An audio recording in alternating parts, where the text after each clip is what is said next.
What come out your mouth is what's going to come back to you. It's the law of attraction. All men are dogs. You finna meet all of them. I'll never get nobody. You're not. I can't lose this weight. You sure ain't. I'm going to get fit this year. Strong possibility. I'll never be rich. I promise you. I'm going to be rich one day. Strong possibility. It's how it works, man. It's the law of attraction. The moment you say it, you begin to change. It's the process. If you think big, you'll be big. If you think small, you'll be small. I'm mad that I can't control it. I'm mad that nobody will tell me what to do. Wearing a mask and they're not, or they're wearing a mask and I'm not. I'm mad that I don't know whether to wear a mask. I'm mad that you're looking at me because I'm wearing a mask. I'm mad that you're looking at me because I'm not. I'm mad because I can't figure out. Would somebody tell me what to do? Peace of mind. I want you to walk in peace. I know these are difficult days and there's lots of things that we could find to disagree about. And there's lots of things that we could have an opinion on. But I actually believe that if we're going to build our life on anything, we ought to build it on the truth of God's word. When people who would normally find themselves being jealous and envious of you find themselves saying, I like him or I like her so much, I am now rooting for them to even bypass me. They're just such a great person. I want them to receive whatever blessings and opportunities there is for them to receive. They hurt my feelings. If you have your spare tire, you forgive them and move on. Don't have unrealistic expectations. That person that loves you so much, no matter how good they are, at times they're going to disappoint you. They're going to say things that they shouldn't.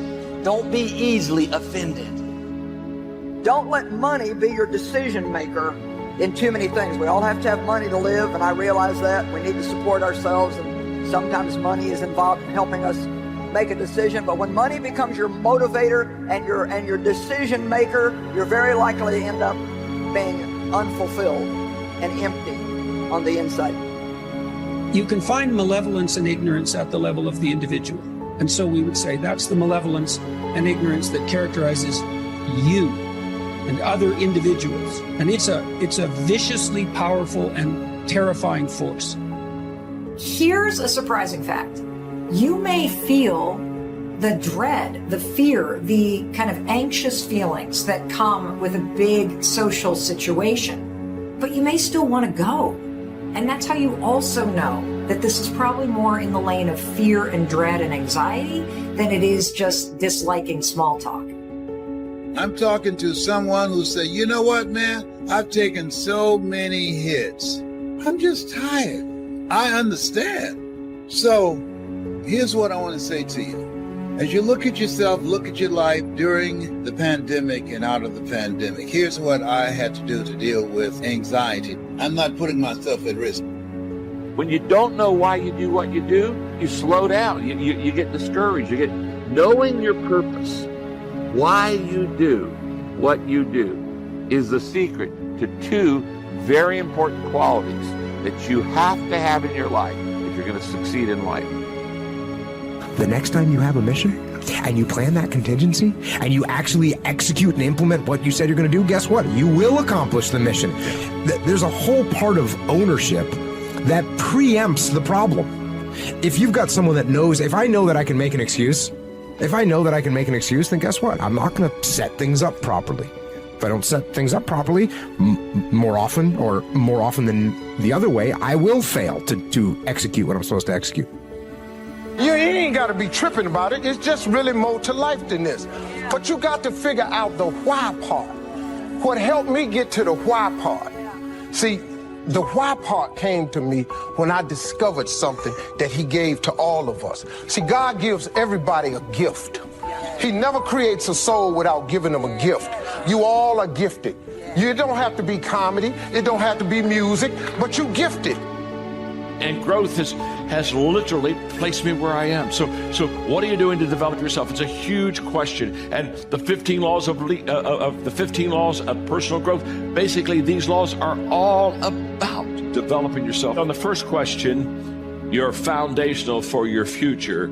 The second question is all about compounding, multiplication, That's where you build a huge business, when you know how to develop other people. A lot of us never accomplish our mission because we will not be honest about our motives. So we'll say what we think we should want. And that's why we never get anywhere in prayer, and why we never get anywhere in self-awareness. And this is why we never get past the same cycle of trying to satisfy our needs, because we will not even be honest with God. When you're kind, you draw people to you. When you're good-natured, friendly, opportunity will come your way. People want to do business with people that they like. When we're hiring someone, their resume tells us what they can do, what their skills are. But we always meet with them to see what their attitude is. Are they positive? Are they friendly, kind, considerate? Your values in life determine your stress, determine your success, and determine your salvation. Now, you may not realize this, but your values could be causing stress in your life. Unclear values cause confusion. They cause confusion in your life. I believe the solution to self-doubt is to build something bigger than that doubt, which is to build our self-confidence. And one thing to know about the fact that you doubt yourself is, one, I struggle with it as well. One of the reasons I've had to go learn to build all these tools for myself is because in my life, my baseball career, my academic career, my business career, my speaking career, I've been riddled with self-doubt that creeps up all the time in our lives. Am I enough? Am I good enough? Your philosophy comes from what you learn, comes from what you know, comes from other people's experiences. 3 ways now to learn from other people. Here's number 1, learn from what you see. One of the great watchwords of these early years of the 21st century, pay attention. If you just watch, you can pick up clues. Success leaves clues. You know, everything that we hear doesn't have to be something new. It just needs to be now. It needs to be what's for now. And so I'm calling this message for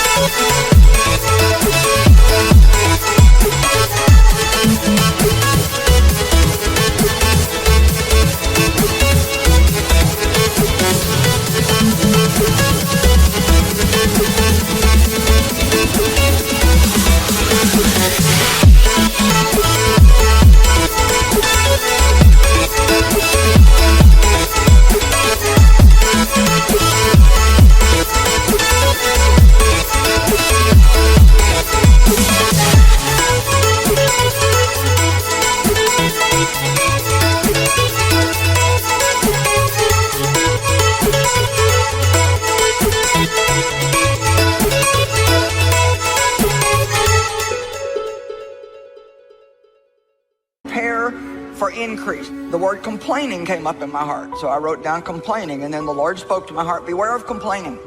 It weakens your wall of protection. Angels hearken to God's word. Speak the word and experience more of their help. You are still maintaining an optimistic point of view. And what that means is that you, when you're an optimist, you believe that your actions and your thoughts matter.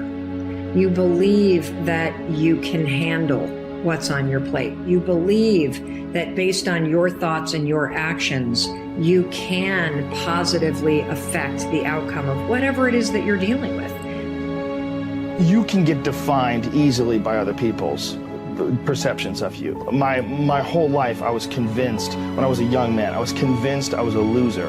Absolutely convinced. Until I started getting really good at martial arts, I never thought I was good at anything. I just had a very low self-esteem. And I was limiting myself by what I thought were other people's opinions of me. This is when I was a really young kid. And I didn't figure this out until I was like in my 30s.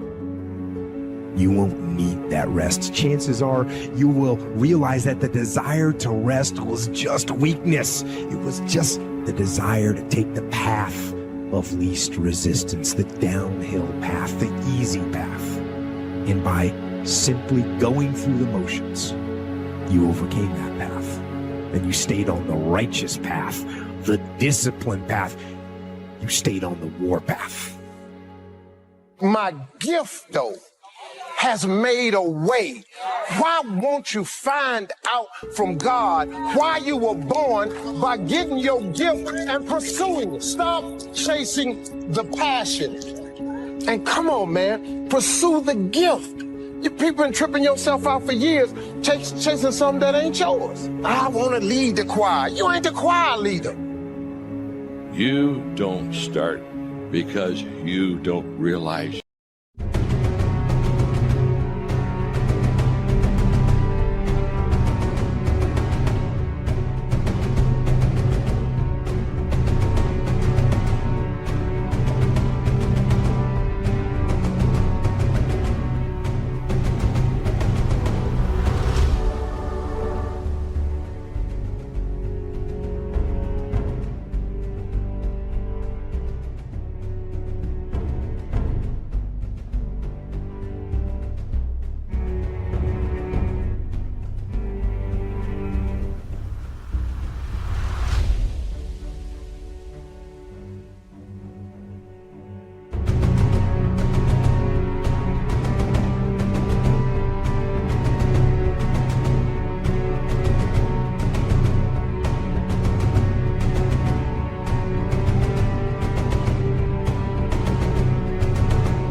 That the fruit of everything good in life begins with a challenge. There's nothing easy in life, worthwhile in life. Everything is uphill that's worthwhile.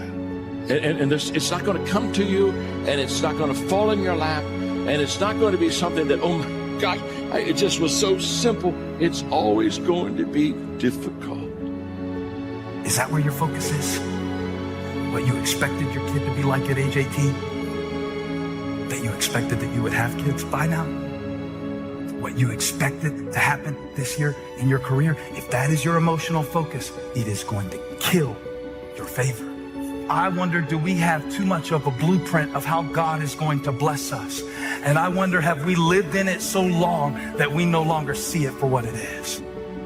What would happen in your marriage, your relationships, if you'd make a small attitude adjustment?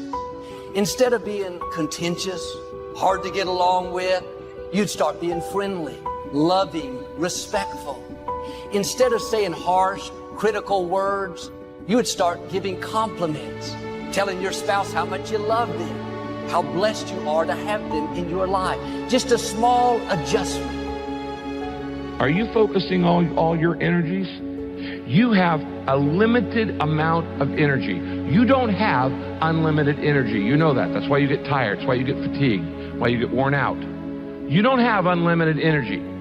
Since you don't have unlimited energy, I highly suggest you don't waste any of it on something that you can't change in the past. Why in the world would you give one more second of emotional energy to something that is never going to change? You throw yourself out there past where you're comfortable, and you do an 85 degrees behavior, and you knock it out of the park, and you go, your brain starts to believe it. Repetitiously, when you start doing that, you build a new line. Now you're 85 degrees. That's number one. The second way, though, is association. If you're around people, and whatever that endeavor is, if it's a sport you're in, or if it's a business, or your faith, or your peace, if you begin to associate with people who live in that space at a higher temperature than you, through association, you get heated up. Gathering information and sorting through it. One, the information that would apply to you, and what you think would be valuable based on your current philosophical opinion. So read all the books. Our lives are greatly affected by what we learn and what we know. Disgust is a negative emotion, but it can have a very positive, powerful effect. Disgust says, I've had it. What an important day that could be. You say, well, I'm not really complaining about God. I'm just complaining about my situation. But do we believe God's in control? Well, I just think God's in control of my blessings, not this stuff. That you may show yourselves, and this is the part I love, that you may show yourselves to be blameless, guileless, innocent, uncontaminated, unrebukable in the midst of a crooked and a wicked generation, spiritually perverted and perverse. You are reminded of what's actually important. And what's important is your health. What's important is your family and your friends. What's important is whether or not you are taking care of yourself and thinking positive thoughts versus negative thoughts. The world gave us a gigantic experiment. For anybody else's benefit other than my own, or anybody else's approval other than my own. When I have a task, whether it's today I'm going to write 1,000 words, or 2,000 or whatever the number is. If I don't do that, I write things down. Like I'll write down a list of things that get accomplished that day. And if I don't accomplish that, I'll get sick. It'll drive me crazy. If I can't fill out that list, that drives me nuts. The next time you get into a situation and you write down, or you take the excuses and the reasons that you come up with, look at them, and then figure out how those things were actually your fault and or how you could have prevented them. So you take the most outrageous thing that you know you can't control, you figure out a way to control it, and you take ownership of that thing, and it's gonna make your life so much better. Do you know how valuable it is to be given the gift of life? But then the incredible gift when you figure out why. Because how many people you know can't get it figured out? If you are sitting there thinking it's got to be more to life than this, it's because it probably is. It's probably because God is whispering in your ear saying it's more to life than this. So you better start with yourself.